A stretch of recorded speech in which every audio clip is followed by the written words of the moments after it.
Hello friends, welcome to Ratna கோவில் kitchen. இன்றைக்கி நம்ம என்ன பார்க்க போகிறோன்னா உருளைக்கிழங்கு 65 தான். எப்படி பண்ணலான்ட்டு போய் பார்க்கலாம் வாங்க ஃப்ரெண்ட்ஸ். என்ன சமைக்க போகிறீங்க பிரபா? இன்றைக்கி உருளைக்கிழங்கு 65 தான் பண்ண போகிறேன். ஓகே, சூப்பராக பண்ணிவிட்டுங்க. உருளைக்கிழங்கு எல்லாம் ஃபுல்லாக க்ளீன் பண்ணிவிட்டு அதுக்கப்புறம் சின்ன சின்ன பீஸாக கட் பண்ணிக்கலாம்.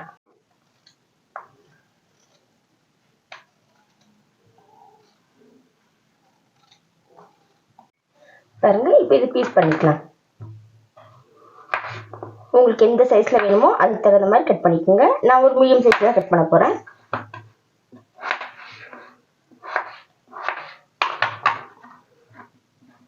பாருங்க, இந்த சைஸில் நான் கட் பண்ண போகிறேன். கொஞ்சமாக உப்பு போட்டுக்கலாம்.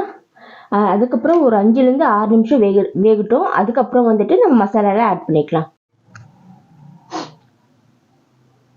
இந்த மாதிரி ஏதாவது கத்தியோ ஃபோர்க் ஸ்பூனோ ஏதாச்சும் இருந்தால் இப்படி குத்தி பாருங்க. ஒரு 70% தான் வெந்திருக்கணும், ரொம்ப வெந்திருக்கூடாது. இந்த அளவுக்கு வெந்தால் போதும். இந்த தண்ணியை வடிகட்டி எடுத்துக்கலாம். தேவையான அளவு உப்பு போட்டுக்கலாம். ஆல்ரெடி கொஞ்சம் உப்பு போட்டிருக்கோம், பார்த்து போட்டுக்கலாம்.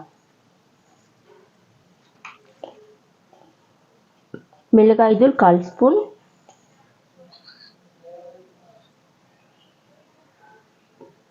Chicken 65 masala 1/4 spoon, garam masala 1/4 spoon,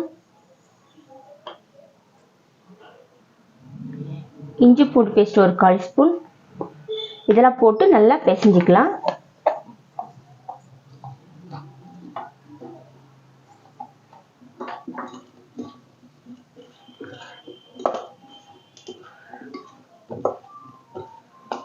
இந்த மசாலாலாம் நல்லா பிடிக்கும் இதில்.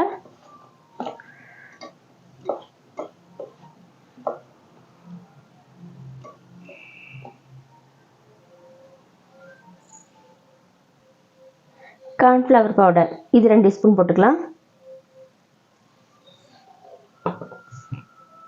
அரிசி மாவு இது 2 ஸ்பூன். ஃபுட் கலரிங் வேணும்னா ஆட் பண்ணிக்கோங்க, இல்லைனா அப்படியே விட்டுருங்க. இப்போ தண்ணியெல்லாம் எதுவும் ஊற்ற வேணாம், அப்படியே மிக்ஸ் பண்ணிக்கலாம் போதும். அந்த லைட்டாக உருளைக்கிழங்கு ஈரத்தனம் இருக்கும் இல்லைங்களா, அதுவே கரெக்டாக இருக்கும்.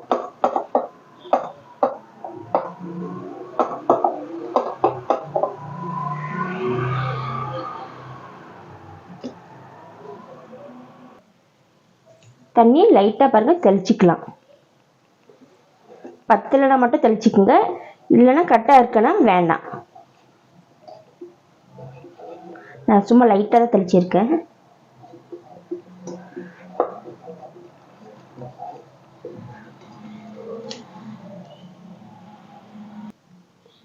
பாருங்க, சூப்பராக ரெடி ஆகிடுச்சு. நம்ம எண்ணெயில் பொரித்து எடுத்துக்கலாம்.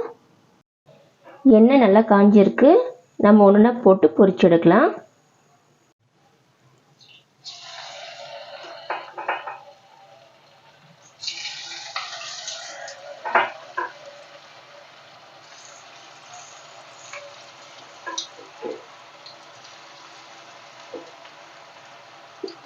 பாருங்க, நல்லா நான் ரொம்ப தண்ணி போடல, லைட்டாக போட்டு தெளித்து தான் பண்ணியிருக்கிறதுனால மசாலா நல்லா பிடிக்கும். இந்த மாதிரி பண்ணிக்கோங்க.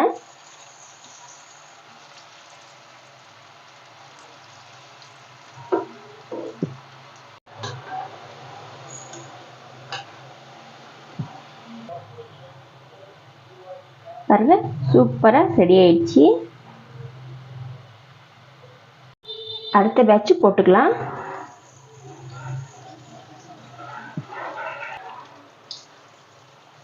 எடுத்துட்டு எண்ணெய் ஒரு 2 நிமிஷம் நல்லா காயட்டும். அப்புறம் அந்த 2த்தையும் எடுத்து இதிலே மறுபடியும் போட்டு ஒரு முறை ஃப்ரை பண்ணி எடுத்துடலாம். 2 நிமிஷம் ஆயிடுச்சு. எல்லாத்தையும் ஒன்றா ஒரு டைம் போட்டு ஃப்ரை பண்ணி எடுத்துடலாம்.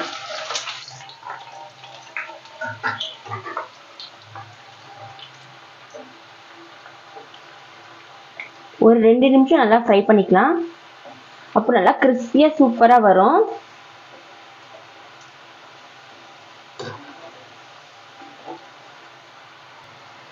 எல்லாத்தையும் எடுத்துடலாம். பாருங்கள் எல்லாத்தையும் எடுத்துட்டோம். எவ்வளோ சூப்பராக இருக்குது பார்க்குறதுக்கு கலர்ஃபுல்லாக. இது கூடயே கொஞ்சம் கருவேப்பிலை போட்டு ஃப்ரை பண்ணி எடுத்துக்கலாம்.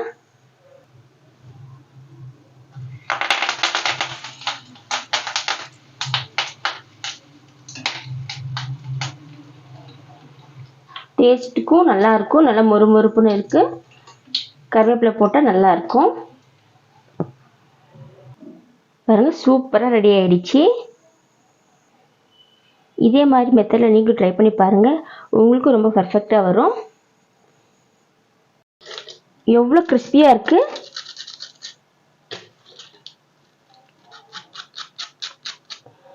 சூப்பராக இருக்கும். இதே மெத்தடில் நீங்களும் ட்ரை பண்ணி பாருங்கள். நம்ம சேனல் பிடிச்சிருந்தா சப்ஸ்கிரைப் பண்ணிக்கோங்க, கூட லைக் பட்டன் தட்டி விட்டுருங்க.